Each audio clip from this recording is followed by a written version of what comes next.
আমরা ভোগ করতে পারব।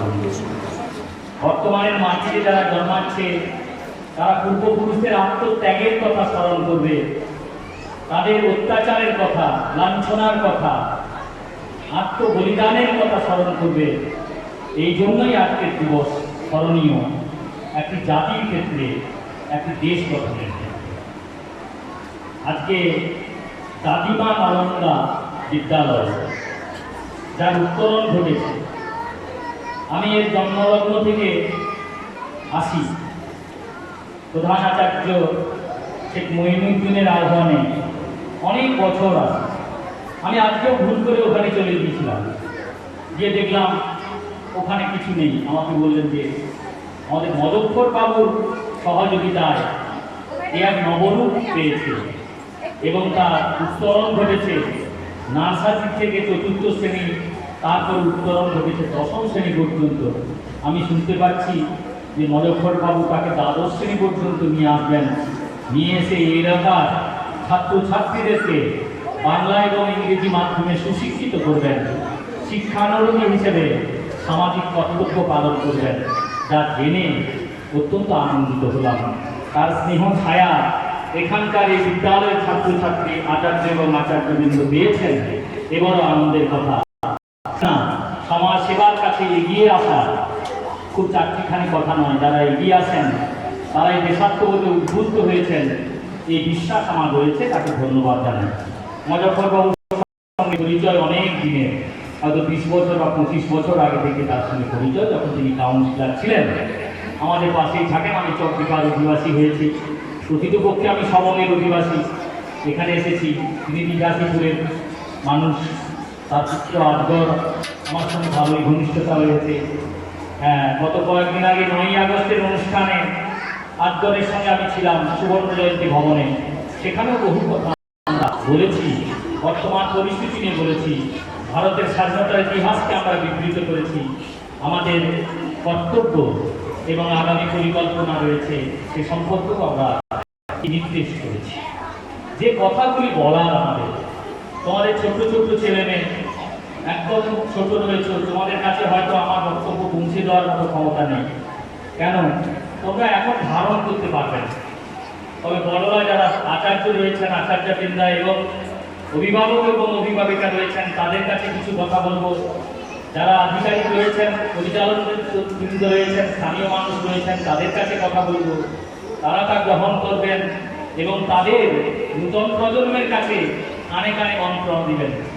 এই যে একজন মাতা এক্ষুনি দেখছিলাম, এই জুতো পরে তুই দিস না ফুলটা শহীদ বেদিতে, এইটুকু শিক্ষাই আমাদের যথেষ্ট, যে জুতো খুলে তুমি দাও ফুলটা। এইটুকু প্রচেষ্টা। আমরা স্বাধীনতা অর্জন করেছি জাতি, ধর্ম, বর্ণ নির্বিশেষে সমস্ত মানুষ একাত্ম হয়ে। আপনারা এই তর্কে যাবেন না জাতীয় কংগ্রেস কিংবা মুসলিম লীগ কি বিভাজন সৃষ্টি করেছিল, কেন পাকিস্তানের সৃষ্টি হলো, কেন জওহরলাল নেহেরু এবং জিন্নার মধ্যে বিভেদ সৃষ্টি হলো, কেন দুটো দেশ মহিমের মতো তৈরি হলো, যার বিস্ফল আজকে আমরা প্রজন্মের প্রজন্ম বহন করে চলেছি। আমরা শত্রুবেষ্টিত হয়েছি, একদিকে পাকিস্তান, একদিকে চীন, এই শত্রুবেষ্টিত রাষ্ট্রে পরিণত হয়েছে। সেই কুটকচালিতে আজকে আমি যেতে চাইছি না, কেননা ছোটদের সামনে সে বক্তব্য আমি রাখবো না। কিন্তু আপনারা যারা পঠন পাঠন করবেন এবং পাঠদান করবেন, তাদের কাছে বক্তব্য রাখবেন। আপনার 10ম শ্রেণী যখন পড়াবেন বা 9ম শ্রেণীর কথা বলবেন, 9ম শ্রেণীতে বর্তমানে ইউরোপের ইতিহাস রয়েছে, 10ম শ্রেণীতে ভারতের ইতিহাস রয়েছে। কিন্তু যেখানে সেখানে যেটুকু লেখা থাকে সে দ্বারা ভারতের ইতিহাসকে জানা যায় না। সেখানে গান্ধী যুগকে শুধুমাত্র বেশি করে উজ্জ্বল করা হয়েছে, বাকিদের অবদান আমরা অনেক সময় স্মরণে রাখি না। আমাদের মধ্যে রয়েছে গান্ধীজির ছাপ, সব জায়গায় জাতির জনককে নিয়ে বেশি আলোচনা করি আমরা, সে কথা ঠিক, প্রণাম করবো তাকে। কিন্তু একটু ভাবুন, ভারতবর্ষের পরাধীনতার ইতিহাস তো একদিনের নয়, 200 বছরের ইতিহাস। গান্ধী যুগ শুরু হয়েছে 1915 থেকে 1950 সাল পর্যন্ত, তার যুগ। কিন্তু তার পূর্বেও তো স্বাধীনতা সংগ্রাম হয়েছে। আমাদের ক্ষুদিরাম বসু আত্মবলিদান করেছেন 1908 সালের 11ই আগস্ট। আমাদের রাধাজী 1929 সালে, আমাদের বিনয় বাদল দীনেশ, আমাদের মাস্টারদা সূর্য সেনের শিষ্য সুশীলতাবাদ দেখা তারা তো অনেক দিন আগে আত্মবলিদান করেছেন। বাঘা যতীন যদি সফল হতেন তাহলে গান্ধীজিকে কেউ মনে রাখতো না, বাঘা যতীনের ভারতবর্ষ তৈরি হতো। আমাদের নেতাজি যদি সফল হতেন তাহলে নেতাজির ভারতবর্ষ তৈরি হতো, হয়তো বা এক সুন্দর ভারতবর্ষ তৈরি হতো। আপনারা অনেকেই হয়তো জানেন না, আমাদের বাংলাদেশের বর্ডার এবং বাংলাদেশের মানুষজন গান্ধীর থেকে নেতাজিকে অনেক বেশি স্মরণ করেন, শ্রদ্ধা জানান অনেক বেশি। এ কথা বললে হয়তো আপনি কল্পিত হবেন, কিন্তু এটা সত্য, এটাই ঘটনা। কেননা গান্ধীজির যে সমস্ত আন্দোলন তা সাময়িক আন্দোলনে পরিণত হয়েছে। একটু ভাবুন, অসহযোগ আন্দোলন চৌরি চৌরা ঘটনায় বন্ধ হয়ে গেল, সাময়িকভাবে বন্ধ হয়ে গেছে। তারপরে আইন অমান্য আন্দোলন শুধুমাত্র ডান্ডি অভিযানে লবণ সত্যাগ্রহের মধ্য দিয়ে বন্ধ হয়েছে। যে ভারত ছাড়া আন্দোলন নিয়ে এত আমরা গর্ব করি, সেই ভারত ছাড়া আন্দোলনে সমস্ত নেতারা বন্দী হয়েছেন। সমস্ত মানুষ কিন্তু স্বতঃস্ফূর্তভাবে সে আন্দোলনে যোগদান করেছেন।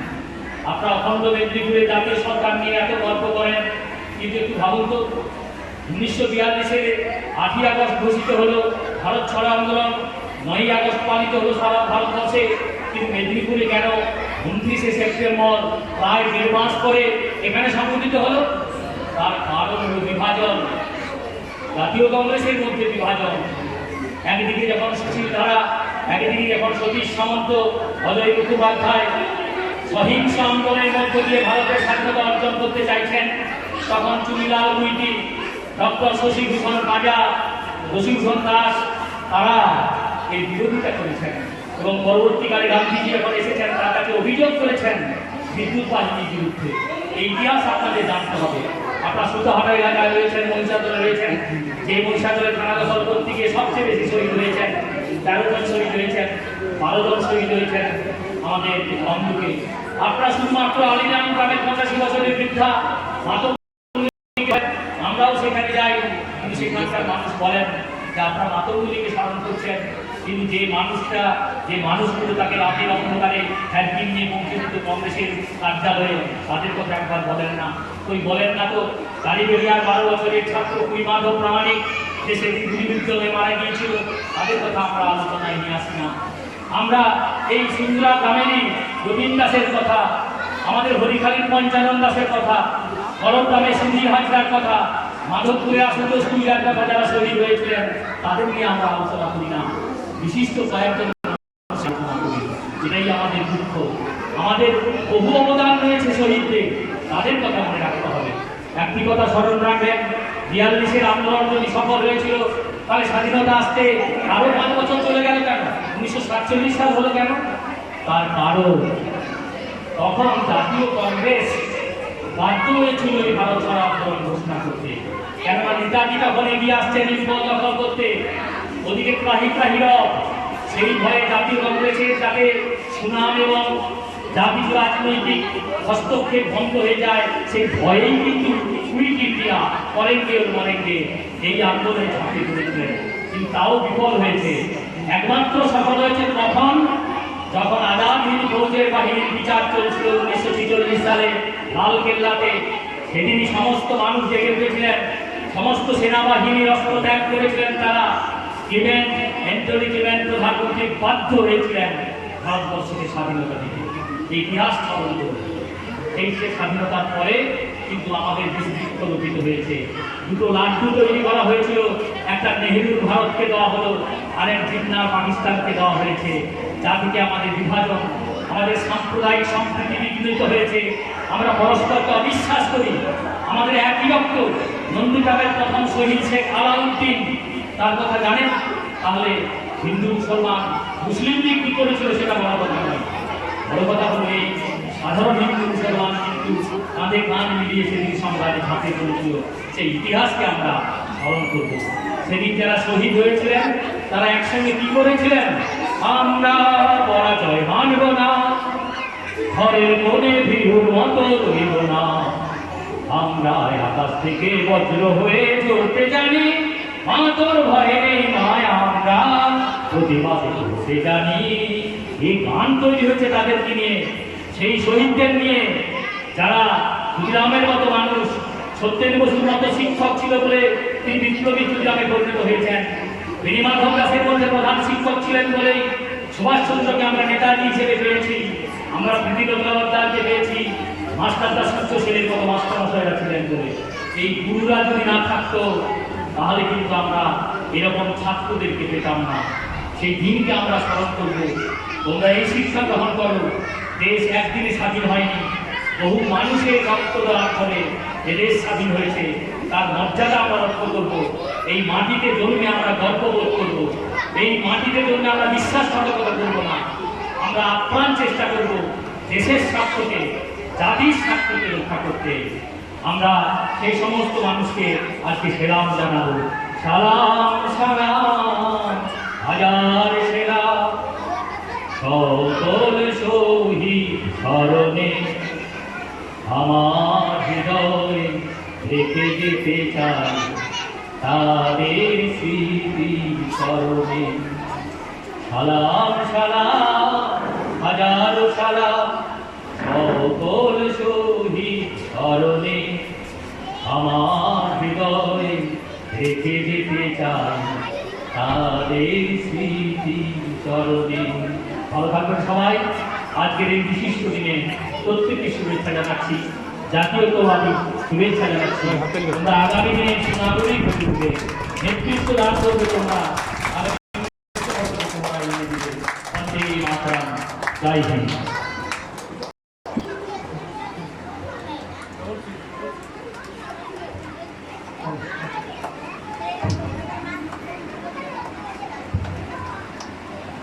অসংখ্য ধন্যবাদ শ্রদ্ধেয় করল হাই স্কুলের প্রণম্য শিক্ষক ডক্টর সুজন কুমার পাড়া মহোদয়কে অত্যন্ত মূল্যবান বক্তব্য দিলেন।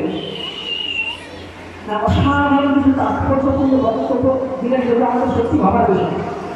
অসংখ্য ধন্যবাদ। তালিমা প্রাথমিক স্কুলের পক্ষ থেকে একটু রুচি পরিবর্তন করি, আমি বক্তব্য শুনলাম। এখন আমাদের তালিমা পাবলিক স্কুলের শিক্ষিকা এবং ওপার বাংলা ওপার বাংলার প্রখ্যাত আবৃত্তিকা এবং স্কুলের শিক্ষিকা নিবেদিতা দাস স্বরচিত কবিতা পাঠ করে শুনেছি।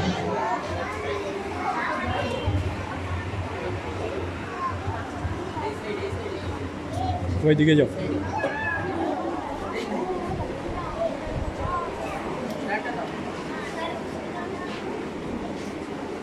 আচ্ছা